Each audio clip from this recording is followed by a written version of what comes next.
हाथरस भगदड़ को लेकर चर्चा हम कर रहे हैं। आप देख रहे हैं हमारा खास कार्यक्रम ये हुई ना बात। आचार्य बद्री जी हमारे साथ मौजूद हैं। आचार्य जी, अब से भी ये समझना चाहेंगे कि नौकरी छोड़कर जिस तरीके से सूर्यपाल बाबा बने, उससे पहले वो पुलिस की नौकरी में थे, इतने अनुयायी कैसे बन जाते हैं? हमने यहाँ पर लोगों से भी बात की, लोगों का ये कहना है कि उनमें शक्ति आ गई और शक्ति के बाद लोग उनके अनुयायी बनते चले गए। हालांकि एक और खबर है कि पहले भी उनके खिलाफ एफआईआर हो चुकी है, बावजूद इसके भरोसा कैसे हो जाता है? मैंने कई चमत्कार करने वालों को देखा है। कोई रुद्राक्ष निकाल देता है, कोई शालिग्राम निकाल देता है, कोई हाथ से पेड़ा निकाल कर देता है, कोई फूल निकाल कर देता है। तो इस तरह के चमत्कार दिखाने वाले जितने भी चमत्कारी हैं, इनको कानूनी दायरे में लेना चाहिए कि इसमें सच्चाई क्या है। जब तक विज्ञान पर ये खरे न उतरे तब तक इनको पाखंडी मानकर इनके खिलाफ यदि शासन प्रशासन कार्यवाही करे तो बहुत बड़ी छटनी हो सकती है। और ऐसे बहुत बड़े बड़े पाखंडी मैंने एक और स्वामी जी ने बात बहुत अच्छी कही, सामाजिक चेतना की। तो मैंने इस पर विचार किया कि यदि सामाजिक चेतना हो, एक तो पुलिस प्रशासन शासन प्रशासन कड़ाई करे, इनकी निगरानी करे, इनकी सच्चाई जाने, और साथ साथ हम जितने भी साधु संत धर्माचारी हैं, हम एक सामाजिक चेतना को जागृत करें। मैं ये कह रहा हूँ कि वहां पर शासन प्रशासन की ओर से मान लो ये तो भीड़ थी और कुछ फिसल के मरे, कुछ कुचल के मरे, लेकिन अगर मान लो वहां आग लग जाती, कितनी फायर ब्रिगेड वहां थी, कितनी वहां पर एम्बुलेंस वहां पर थी, अस्पतालों में गए वहां पर डॉक्टर नहीं, चिकित्सक नहीं। तो कम से कम शासन प्रशासन को इन सब बड़े बड़े आयोजनों को, कार्यक्रमों को अपने दायरे में लेना चाहिए। भले ही उनके सेवादारों ने जिम्मेदारी ली लेकिन सफल तो नहीं हुए। वहां पर शासन प्रशासन के नियम के अनुसार बैरिकेडिंग भीतर लगनी थी, साथ ही साथ स्वयं सेवकों की संख्या बढ़ानी थी। हमारे आरएसएस की सहायता लेते, अन्य जो धार्मिक संगठन है उनकी सहायता लेते, अनेक सामाजिक संगठन है, नहीं होती तो विद्यालय के विद्यार्थियों को लाकर शिक्षकों को लगाते। लेकिन बगैर ऐसी सावधानी के ये जो इन्होंने किया है, स्वामी जी बता रहे थे कि ये कहीं से भी साधु संत एक इस परंपरा से नहीं लगते हैं, इस पर भी शासन प्रशासन को विचार करना चाहिए। संत जो है वो एक परंपरा से होते हैं, टाई लगाते हैं, चश्मा लगाते हैं, पैंट पहनते हैं, पत्नी को संग में रह करके ऊपर जैसे शादी ब्याहों में दूल्हा दुल्हन की कुर्सी रखी जाती है उस तरह से ये बैठते हैं।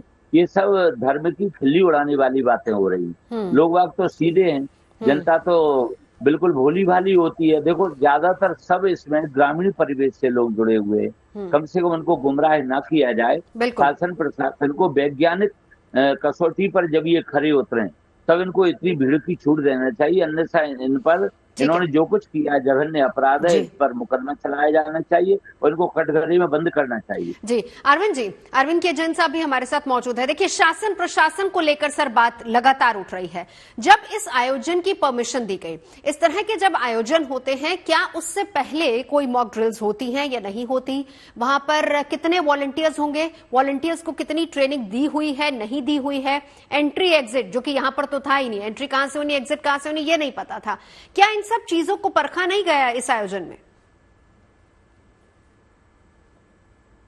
मॉक ड्रिल वगैरह करने का कोई प्रोविजन नहीं होता है। हाँ। और ऐसे संसाधन भी नहीं होते हैं पुलिस के पास में कि मॉक ड्रिल वगैरह को ऑर्गेनाइज कराएं। और ना ये ऐसे जो बाबा लोग हैं ना ये सहयोग करते हैं। इनकी इतनी फॉलोइंग होती है, ये इतने मनबढ़ किस्म के हो जाते हैं और इनके जो सेवादार हैं वो मिसबिहेव करने की कोशिश करते हैं और वो कहते हैं आप लोग रहिए, दूर रहिए, हम सब इसको मैनेज करेंगे। देखिए, एक भीड़ का एक बहुत बड़ा असूल होता है, कुंभ मेले हैं चाहे कोई भी है, कोई भी व्हीकल ना वहां पे अंदर आ सकती है ना वहां से जा सकती है। इनकी जब गाड़ी अंदर लाई गई तब भीड़ को खदेड़ा गया, दोनों तरफ धक्का दिया गया। जब गाड़ी निकल के गई भीड़ के बीच से चीरती हुई तब उसमें धक्का दिया गया, उसमें भी स्टैम्पीड हुआ। ये बिल्कुल ये जो ट्रैफिक के नियम हैं, जो क्राउड कंट्रोल के नियम हैं, उसके ये बिल्कुल सख्त खिलाफ है। ये जो एक अंधभक्ति हो रही है, इसके ऊपर रोक लगाए जाने की आवश्यकता है। और मेरा तो ये मानना, मैं एक मिनट के लिए आपको रोकूंगी। आपने कहा कि वो लोग सुनते नहीं हैं, तो इसका मतलब तो ये है कि वो पुलिस प्रशासन से भी खुद को ऊपर मान रहे हैं। अगर वो अलाउ नहीं कर रहे हैं, अगर वो नियमों को ताक पर रख रहे हैं, आप देखिए एक एक्सटेंडेड कॉमन सी बात है कि वहां पर एंट्री एग्जिट पॉइंट्स होने चाहिए, वहां पर मेडिकल टीम होनी चाहिए, खाने पीने की सुविधाएं वहां पर होनी चाहिए, हवादार जगह होनी चाहिए, लेकिन और जरूरत से ज्यादा जब आप जानते हैं कि इतनी भीड़ ज्यादा आ जाएगी तो क्या पुलिस प्रशासन को ओवरटेक कर लेते हैं? वो नहीं, ओवरटेक क्या कर लेते हैं, भीड़ तंत्र का एक राज सा हो जाता है, आते जा रहे हैं आते जा रहे हैं। अब उसमें पुलिस किसी को लौटा नहीं सकती, पुलिस किसी के खिलाफ कार्रवाई नहीं कर सकती, यही कह सकती है कि भाई व्यवस्था बनाए रखिए, सेवादारों का सहयोग लेने की कोशिश की जाती है। अगर कुछ चंद पुलिस वाले लगाए गए हैं तो एक थाने की फोर्स अगर लगाई गई है, सिकंदरा राउ थाने की जैसे, तो उनके बस का नहीं है ये मैनेज करना। इसके लिए तो बाकायदा फोर्स की व्यवस्था करनी पड़ेगी, अन्य थानों से फोर्स बुलाना पड़ेगा, पीएससी का डिप्लॉयमेंट करना पड़ेगा, पूरा सब ड्यूटी का चार्ट बनेगा। जो इन्होंने आवेदन किया सत्संग करने का, उसमें क्या शर्तें थी और क्या शर्तों के साथ एसडीएम ने अनुमति दी, पुलिस ने क्या रिकमेंड किया, उन शर्तों का इन्होंने पालन किया कि नहीं किया? नहीं किया तभी मुकदमा कायम हुआ है सेवादारों के खिलाफ वहां पे जो है। और जो मुख्य सेवादार हैं देव प्रकाश मधुकर, अन्य सबके खिलाफ जो है कई धाराओं में मुकदमा दर्ज हुआ है।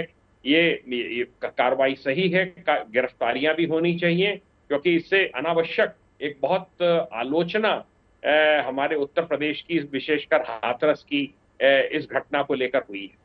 सर आज भी बंसल साहब आपको इंक्लूड करना चाहूंगी, देखिए आज अगर मुख्यमंत्री वहां पर पहुंचते हैं, इतनी बड़ी घटना हो गई, न्यायिक जांच के आदेश देते हैं, क्यों नहीं पहले ही भीड़ को मैनेज कर लिया जाता? इस तरह की जब भीड़ होती है उसको मैनेज करने के लिए क्या क्या इंतजाम होते हैं? सर आपका ऑडियो म्यूट है बंसल साहब।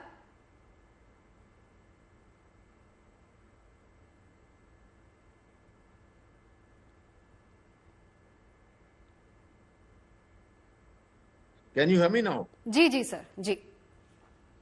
एक शॉर्टकट की नीति अपनाते हैं हम लोग। शॉर्टकट का मतलब कि पहले से कोई इंतजाम नहीं करना, हालांकि जो भी सारा इंतजामात है, चाहे उसको प्रशासन करे या हो, तो उसमें पैसा खर्च होता है। ना तो कोई पैसा खर्च करना चाहता, ना उसकी तरफ कोई तवज्जो देता, ना कोई उसकी जरूरत समझता, हाँ सब चलता है। ये जो एक एटीट्यूड है वो गड़बड़ का है। और जो पहले भी काफी ऐसे हादसे हो चुके हैं, उनको ध्यान में रखते हुए एक प्रॉपर मैनेजमेंट प्रिवेंशन का बहुत जरूरी है। प्रिवेंशन में जो वहां पे ये देखना है कि आने जाने का रास्ता ठीक है, नहीं पानी की व्यवस्था ठीक है, शौचालय की व्यवस्था ठीक है, ये सब कुछ पहले से होना बहुत आवश्यक है। और ये जो पहले स्टैम्पीड हुए हैं, कई ऐसे के पूजा स्थल पे हुए हैं, तो उनसे एक शिक्षा लेनी चाहिए। और अभी एक नीर जर्क रिएक्शन होता है, इमीडिएटली होता है, लेकिन उसके बाद कुछ दिन में सब जांच होएंगी, भूल जाएंगे, कोई ध्यान नहीं देगा इन चीजों पे।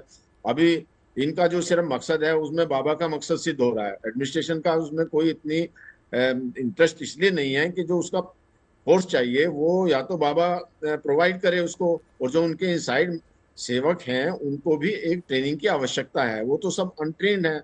उसमें जो उनको अपॉइंट करने से पहले एक डिसास्टर मैनेजमेंट का, जब क्राउड मैनेजमेंट का एक उनको ट्रेनिंग देना बहुत आवश्यक है। और जैसे कि कुछ अकल आ रही है या कुछ सीखें हो रही हैं, जैसे बाबा बागेश्वर ने कहा है कि भीड़ ना आए, जहाँ पर जो है वहीं रहे, तो या तो उसका इंतजाम ऐसा होना चाहिए कि जो बाबा हैं या जो इस तरह के धार्मिक व्यवस्थाएं हैं वो उनके आश्रम में हो। और आजकल टीवी का माध्यम है, सब चीज जो इलेक्ट्रॉनिक तरीके से चली जाती है, तो भक्तों को संदेश देना है तो आप टीवी के माध्यम से दे सकते हैं। इस तरह से किसी एक छोटे से गांव में इतनी बड़ी व्यवस्था करना, 80,000 लोगों के लिए परमिशन लेना और फिर जाके 2.5 लाख हो जाते हैं, तो ये एक हादसे का सबब इसीलिए बना हुआ है। जी।